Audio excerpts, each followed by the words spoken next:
Los domingos me levanto de apolillar mal dormir.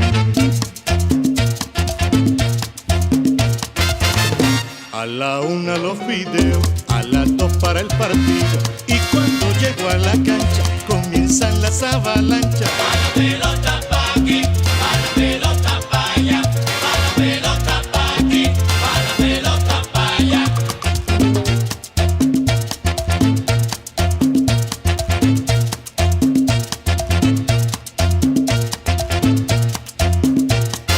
Toma la pelota Maradona, hace un medio centro para allá.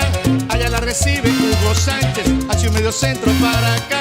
Cuando lo consigue ya hace un drible, luego la coloca para atrás. Vuelve nuevamente Maradona y ¡gol! Anulado. Anulado. ¿Pero por qué lo anuló? Caballero, eso fue gol. Fue gol legítimo. ¿Por qué lo anuló? No, ¿por qué lo anuló?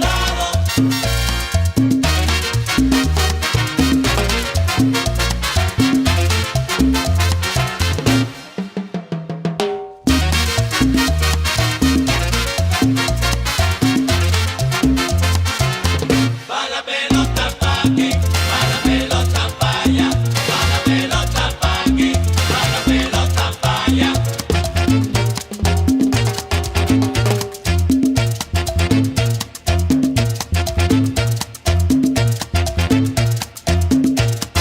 Toma la pelota Valderrama, hace un medio centro para allá.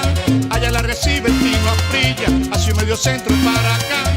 Cuando lo consigue ya hace un drible, luego la coloca para atrás. Vuelve nuevamente